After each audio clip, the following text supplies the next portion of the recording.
India, China, Russia போன்ற நாடுகள்லாம் தங்கத்துல ஆர்வம் காட்டி தங்கத்த பர்ச்சேஸ் பண்ணிட்டு இருக்காங்க. நேத்திக்கு இன்னைக்கு மட்டும் பார்த்தோம்னாலே, ஒரு சவரன் ஒண்ணுக்கு ரூ. 2,200 மேல உயர்ந்திருக்கு. இந்த ஜான் மில்ஸ்ன்னு சொல்லி ஒருத்தர் ஒரு பொய்யான தகவலை பரப்பி விட்டாரு பாருங்க. 38% குறையும்னு சொல்லிட்டு அதை நம்பி மக்கள் இன்வெஸ்ட் பண்ணாமையே இருந்தாங்க. இந்த ஜனவரி 1ஆம் தேதி ரூ. 7,150.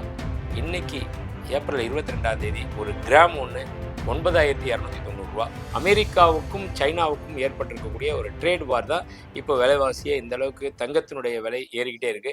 ஏன்னா பங்குச்சந்தை ஒரு கீழ் நோக்கி போய்கிட்டு இருக்கு. அப்படி இருக்கும் பட்சத்தில் முதலீட்டாளர்கள், பெரும் முதலீட்டாளர்கள், வணிகர்கள் எல்லாருமே அவங்களுடைய பார்வை எல்லாமே தங்கத்தின் பக்கம் திரும்பி இருக்கு. இது சேஃபான இன்வெஸ்ட்மெண்ட் தங்கம் அப்படின்றதுனால இதில் ஜாஸ்தி இன்வெஸ்ட் பண்ண ஆரம்பிக்கிறாங்க. அப்படி இன்வெஸ்ட் பண்ண பண்ண ஆட்டோமேட்டிக்காக கோல்டுடைய ப்ரைஸு ஜாஸ்தி ஆகிக்கிட்டே இருக்கு. அது மட்டும் இல்லாமல் உலகளாவிய அளவில் இந்தியா, சைனா, ரஷ்யா போன்ற நாடுகள் எல்லாம் தங்கத்தில் ஆர்வம் காட்டி தங்கத்தை பர்ச்சேஸ் பண்ணிட்டு இருக்காங்க. இதுதான் முக்கியமான காரணம். இதனால விலையொட்டி நேத்திக்கு இன்னைக்கு மட்டும் பார்த்தோம்னாலே ஒரு சவரன் ஒண்ணுக்கு ரூ. 2,200 மேல உயர்ந்திருக்கு. தொடர்ந்து ரேட் இன்க்ரீஸ் ஆயிட்டே இருக்குல்ல சார். இதுக்கப்புறமும் ரேட் இன்க்ரீஸ் ஆகுமா இல்ல கம்மியாகுமா சார்? கண்டிப்பா. இது விலைவாசி போய்க்கிட்டே தான் இருக்கு. திடீர்னு சின்ன சின்ன கரெக்ஷன் வரும். ஒரு 5% வரும். இல்ல 10% அதிகபட்சமா வருமே தவிர, நிறைய நம்ம எதிர்பார்க்கவே முடியாது. இந்த ஜான் மில்ஸ்ன்னு சொல்லி ஒருத்தர் ஒரு பொய்யான தகவலை பரப்பி விட்டாரு பாருங்க. 38% குறையும்னு சொல்லிட்டு அதை நம்பி மக்கள் இன்வெஸ்ட் பண்ணாமையே இருந்தாங்க. அப்படி கண்ண மூடி கண்ண திறக்கிறதுல பார்த்தீங்கன்னா, ரூ. 8,200 இந்த தங்கம் இன்னைக்கு ரூ. 9,290. அதனால அதை நம்பி ஏமாற வேணாம். கண்டிப்பா தங்கம் விலை உயர்ந்துகிட்டே தான் இருக்கும். சின்ன சின்ன கரெக்ஷன் வருமே தவிர பெரிய அளவுக்கு குறைன்றது எதிர்பார்க்கவே முடியாது. அட்சய திருதிக்காக கோல்ட் ரேட் இன்க்ரீஸ் பண்றீங்களா சார்? சரியான கேள்விதான். ஆனா அப்படி கிடையாதுங்க. அக்ஷய திருதிக்கும் இதுக்கும் சம்பந்தமே இல்லை. அதுக்கு முன்னாடியே இந்த ட்ரேட் வார் ஸ்டார்ட் ஆயிடுச்சு. இதையொட்டி ஆட்டோமேட்டிக்கா கோல்டு விலையும் கொஞ்சம் கொஞ்சமா கொஞ்சம் கொஞ்சமா உயர ஆரம்பிச்சது. இன்னும் சொல்ல போனா அட்சய திருதிக்குள்ளேயே ஒரு கிராம் ஒன்று 10,000 வரும்ன்ற மாதிரி தான் இப்ப நியூஸ் வந்துகிட்டு இருக்கு. ஃபியூச்சர்ல கோல்ட் ரேட் பத்தி மக்களுக்கு ஏதாச்சும் சொல்லணும்னா சொல்லுங்க சார். மக்களுக்கு நாம சொல்றதை விட மக்கள் ரொம்ப தெளிவா இருக்காங்க. இருந்தாலும் சில பேர் இதை உற்று நோக்கிட்டு இருக்காங்களா, அவங்களுக்கு எல்லாமே இன்வெஸ்ட்மெண்ட்ன்றது நம்மளுடைய நம்மளுடைய பணம் சேஃபா இருக்கணும். அதே சமயத்துல ROI, ரிட்டர்ன் ஆஃப் இன்வெஸ்ட்மெண்ட்ன்றது கொஞ்சம் ஹையா இருக்கணும். அப்படி பார்த்தோம்னா பேங்க்ல டெபாசிட் அப்படின்றது இன்னைக்கெல்லாம் ஒரு 7%, 7.5% தான் கிடைக்குது. பங்கு மார்க்கெட்டு எல்லாம் பார்த்தீங்கன்னா டவுன் ட்ரெண்டில் போயிட்டு இருக்கு. லாபமே இல்லாமல் போய்கிட்டு இருக்கு. நஷ்டத்தில் போயிட்டு இருக்கு பெரும்பகுதி. மற்ற சாதாரணமாக ரியல் எஸ்டேட் அந்த மாதிரி போனோம்னா அதுக்கு நிறைய பணம் தேவைப்படும். ஒரு லேண்ட் வாங்கணும்னா லட்சக்கணக்கில் தேவைப்படும். நம்மள்ட்ட இருக்கிற கையில் காசு ஒரு 50,000, 1,00,000, 2,00,000 இந்த மாதிரி வச்சிருக்க பணத்தை தாராளமாக கண்ணை மூடிட்டு நீங்கள் கோல்டில் இன்வெஸ்ட் பண்ணலாம். அப்படி கோல்டில் இன்வெஸ்ட் பண்ணுறப்போ கோல்டுடைய வளர்ச்சி விகிதம் இப்போது எக்ஸாம்பிள் பார்த்தீங்கன்னா, போன வருடம் மட்டுமே 40% விலை உயர்ந்தது தங்கம் அப்படின்னாங்க. அதுக்கப்புறம் இந்த ஜனவரி 1ஆம் தேதி ரூ. 7,150. இன்னைக்கு ஏப்ரல் 22ஆம் தேதி ஒரு கிராம் ஒன்று ரூ. 9,290. அந்த அளவுக்கு உயர்ந்திருக்கு. 30%க்கும் அதிகமாக இந்த 4.5 மாதத்துலேயும் உயர்ந்திருக்கு. அதனால் இனி வரும் காலங்களோட தங்கத்தினுடைய தேவைகள் அதிகமாக இருக்கும். இதனால் தாராளமாக இன்வெஸ்ட் பண்ணலாம். மொத்தமாக இன்வெஸ்ட் பண்ண முடியாதவங்க தங்க நகை சேமிப்பு திட்டத்தில் போட்டுட்டு கொஞ்சம் கொஞ்சமாக கூட கோல்டில் இன்வெஸ்ட் பண்ணலாம் அப்படின்றது என்னுடைய கருத்து. தங்கத்தை பொறுத்த வரைக்கும் நீங்கள் இன்வெஸ்ட்மெண்ட் அப்படின்ற பட்சத்தில் நகையாக வாங்கலாம், காயினாக வாங்கலாம், சவரன் பாண்டு அந்த மாதிரி போடலாம். இப்போ கோல்டு சவரன் பாண்டை அரசாங்கம் நிப்பாட்டி வச்சுருக்காங்க. So ETF, exchange trade format, அதில் வாங்கலாம். மியூச்சுவல் ஃபண்டை இந்த மாதிரி வாங்கலாம். ஸோ கோல்டை பொறுத்தவரைக்கும் கோல்டு பீஸாக வாங்கலாம். இதுதான்றதுல நம்மளுடைய தேவைகள் எப்படி அப்படின்றத பார்க்கணும்.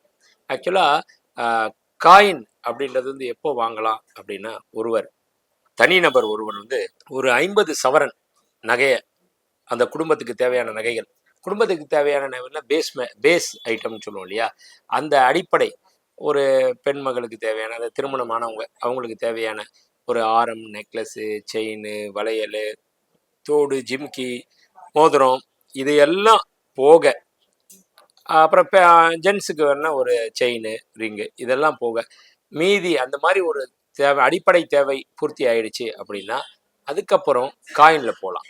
அப்படி காயினில் போகிறப்போ நம்மளுடைய இதை எடுத்து வைக்கலாம். ஏன் காயினில் போகக்கூடாது அப்படின்னு சொல்லி பார்த்தோம்னா, காயினை பொறுத்த வரைக்கும் நம்மளுடைய இது வந்து கோல்டே வந்து சிம்பிள் ஆஃப் ப்ரெஸ்டீஜ்னு சொல்லுவோம்.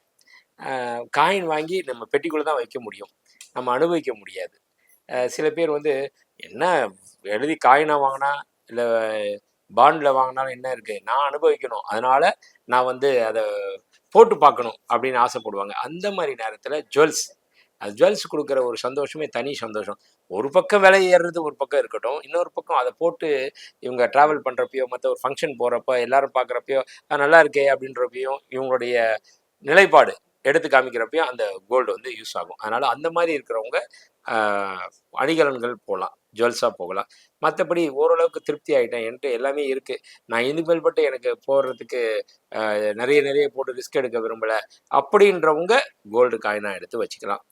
இல்லைங்க நான் இதெல்லாம் எனக்கு நான் சிம்பிளிசிட்டி எதுவுமே இது பண்ண மாட்டேன் அப்படின்னு நினைக்கிறவங்க அப்போது கோல்டு, அதாவது பேப்பர் கோல்டுன்னு சொல்கிறோம் பார்த்தீங்களா, இடிஎஃப்பு, மியூச்சுவல் ஃபண்டு, இந்த மாதிரி கோல்டு பீஸு, அந்த மாதிரி இடத்துல நீங்கள் போடலாம். இப்படி போடணுன்னா உங்கள் அது வந்து எலக்ட்ரானிக் ஃபார்மேட்டில் இருக்கும், நீங்கள் வந்து கொஞ்சம் கொஞ்சமாக வளர்ந்துக்கிட்டே இருக்கும். ஆக மொத்தத்தில் எதில் போட்டாலுமே இந்த 3 விஷயமானத்தில் எப்படி போட்டாலும் தங்கம் நாளுக்கு நாள் விலை உயரதான் போகுது. அப்படி நாளுக்கு நாள் விலை உயர்றப்போ அதனுடைய ஆட்டோமேட்டிக்காக உங்களுடைய ரிட்டர்ன் ஆஃப் இன்வெஸ்ட்மெண்ட் அப்படின்றது பெருக தான் போகுது. அப்படி வரும் பட்சத்தில் அது சந்தோஷம்.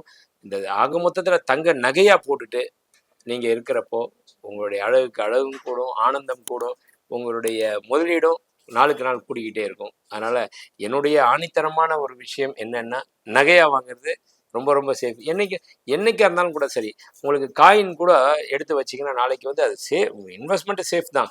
அதனுடைய திடீர்னு அது உங்களுக்கு ஒரு 1,00,000 ரூபா மதிப்புள்ள காயின் வச்சுருக்கீங்க, 50,000 ரூபா உங்களுக்கு வேணும் அப்படின்னா கூட அதை வச்சுட்டு நீங்கள் எங்கேயும் வாங்க முடியாது. பேங்க்கில் கொண்டு போய் கேட்டால் கூட அதுக்கு அடகு தர மாட்டாங்க. ஆனால் ஆபரணமாக இருந்துச்சுன்னா, ஒரு செயினாக இருந்துச்சு, வளையலாக இருந்துச்சுன்னா அதற்கு பேங்க்கில் கொண்டு போய் கம்மியான இன்ட்ரெஸ்ட். இப்போலாம் பேங்க்கில் பார்த்தீங்கன்னா தேசியமயமாக்கப்பட்ட வங்கிகளில் எல்லாமே 9%, 10% அந்த மாதிரி தான் ரேட் ஆஃப் இன்ட்ரெஸ்ட் இருக்குது. அது மட்டும் இல்லை, அக்ரிகல்ச்சர் லோன், உங்களுக்கு விவசாய நிலம் இருந்துச்சுன்னு வைங்களேன், நீங்கள் அந்த விவசாய நிலத்துடைய டாக்குமெண்ட், நீங்கள் ஒரு விவசாயி அப்படின்றதுக்காக அந்த ஒரு டாக்குமெண்ட்டை மட்டும் வச்சுக்கிட்டு அந்த பேங்க்கில் கொண்டு போய் கொடுத்தீங்கன்னா 7%ல் உங்களுக்கு இன்ட்ரெஸ்ட் கிடச்சிடும். அதுவும் ஒரு வருஷத்துக்குள்ளே நீங்கள் அந்த 7% வட்டியை கரெக்டாக கட்டிட்டு அந்த பொருளை மீட்டுட்டீங்க அப்படின்னு சொன்னால் மானியமாக 4% ரிட்டர்ன் கொடுத்துருவாங்க. ஸோ இவ்வளோ வசதிகள் அரசாங்கம், மத்திய அரசாங்கம் விவசாயிகளுக்காகவும் ஏழை எளிய மக்களுக்காகவும் வச்சுருக்காங்க. இதை எல்லாமே நம்ம பயன்படுத்தலாமே. அதனால் ஆபரணமாக வாங்கி வச்சுக்கிறது ரொம்ப ரொம்ப சேஃபு. உங்களுக்கும் அது எந்த ஒரு இக்கட்டான சூழ்நிலையில கூட கை கொடுக்கும். சார், இப்போ இருக்க யங்ஸ்டருக்கு கோல்டு மேல இன்ட்ரெஸ்ட் கம்மியாயிட்டே இருக்கு சார். ஆனா கோல்டு ரேட் மட்டும் அதிகமாயிட்டே இருக்கு. அவங்களுக்கு ஏதாச்சும் அட்வைஸ் பண்ணுங்க. கரெக்டான கேள்வி. ஆக்சுவலி வந்து நீங்கள் சொல்கிற விஷயத்தில் கோல்டு இன்ட்ரெஸ்ட் கம்மியாக இருக்குது, ஆனால் கோல்டு ரேட் மட்டும் ஏறிட்டு இருக்குன்னு யார் சொன்னால் இன்ட்ரெஸ்ட் கம்மியாக இருக்குன்னு? கோல்டு போட்டுக்கிறது வேணால் இன்ட்ரெஸ்ட் கம்மியாக இருக்கலாம், ஆனால் கோல்டு இன்வெஸ்ட் பண்ணுறது வந்து அவங்களுக்கு இன்ட்ரெஸ்ட் கம்மியாகவே ஆகலை. எப்படின்னு பார்த்தீங்கன்னா, எக்ஸாம்பிள் பார்த்தீங்கன்னா அவேர்னஸ் இன்னும் கூடி இருக்கு. அதாவது ஒரு 30-40 வருஷத்துக்கு முன்னாடி இருக்கிறப்போ அந்த யங் ஜென்ரேஷன் சொல்லுவோம் இல்லையா, அவங்க யாரும் அந்த சேமிப்புன்ற பழக்கத்திலே வரல. தங்கம் சேமிப்பு எல்லாம் பெரியவங்க பார்த்துப்பாங்க அப்படின்னு இவங்க பாட்டு சத்தம் இல்லாமல் இருந்தாங்க. ஆனால் இன்னைக்கு இருக்கிற யங்ஸ்டர்ஸ் எல்லாருமே சிம்பிளிசிட்டி ஆகியிருக்காங்க. அதாவது எங்கேயாவது போகணும் அப்படின்னா கூட ரொம்ப சிம்பிளாக ஒரு மெலீஸ் செயின் போடணும், கண்ணுக்கு தெரியாத அளவுக்கு பொட்டு வைக்கணும், மெலீஸான பிரேஸ்லெட் போடணும் அப்படின்னு ஆசைப்படுறாங்க. ஆனால் அதே ஒரு ஃபங்க்ஷன் வருது வீட்டில், ஒரு வெட்டிங் வருது அப்படின்னா அந்த நேரத்தில் நல்ல பட்டு புடவை கட்டணும், ஜுவல்ஸு போடணும் அப்படின்ற ஒரு எண்ணங்கள் அவங்களுக்கு இருக்குது தான் செய்யுது. அதே சமயத்தில் சேமிப்புன்ற வர்றப்போ பார்த்தீங்கன்னா பேரண்ட்ஸ் இருக்கிறத விட இவங்க இன்னைக்கு டெக்னாலஜிலாம் வளர்ந்தனால ஆன்லைனில் பேமெண்ட் பண்ணி சேமிக்க ஆரம்பிச்சிட்டாங்க. அதுவும் டிஜி கோல்டுன்னு சொல்கிறோம், அந்த மாதிரி விஷயத்தில் சேமிக்க ஆரம்பிச்சிட்டாங்க. ஒரு கடையில் சிறு சேமிப்பு திட்டம் அது மாதிரி போட்டுட்டு அப்புறமேட்டு எடுப்போம், ஆபரணமாக எடுக்கிறோமா காயினாக எடுக்கிறோமா வேறு விஷயம், ஆனால் இன்வெஸ்ட் பண்ணிவிட்டு அதில் நான் கூகுள் பே பண்ணிவிட்டு அப்போ என்றைக்கு ரேட் வாட்ச் பண்ணிகிட்டே இருக்காங்க. மீடியாவிலலாம் ரேட்டு எப்போல்லாம் கம்மியாகுதுன்னு பார்த்துட்டு அதை பார்த்துட்டு இன்னைக்கு பண்ணுறாங்க. ஸோ இந்த மீடியா வாட்சிங்கிறது கூட பார்த்தீங்கன்னா பிலோ, அதாவது ஆவரேஜாக பார்த்தீங்கன்னா 25 வயசுல இருந்து ஒரு 35 வயசுக்குள்ளே இருக்கிறவங்க தான் நிறைய வாட்ச் பண்ணுறாங்க, நிறைய இன்வெஸ்ட் பண்ணுறாங்க, ஆன்லைனில் இன்வெஸ்ட் பண்ணுறாங்க. ஸோ தங்கத்தில் பொறுத்த வரைக்கும் அந்த காலத்தில் இருந்த அவேர்னஸோட இப்போ இருக்கிற யங்ஸ்டர்ஸ்க்கு நிறைய வந்துக்கிட்டு இருக்கு. அதனால் நாம் சொல்லணுன்ற அவசியமே கிடையாது. மீடியாவை பார்த்து அவங்களே ரேட்டு ஒவ்வொரு நாளைக்கு என்னென்ன அப்டேட் ஆகுதுன்னு பார்த்துக்கிட்டு எதனால் ஏறுது என்ன இறங்கும் அப்படின்ற லெவலில் பார்த்துட்டு இன்வெஸ்ட் பண்ண ஆரம்பிச்சிட்டாங்க. இது நல்ல விஷயமா தான் நான் பார்க்குறேன்.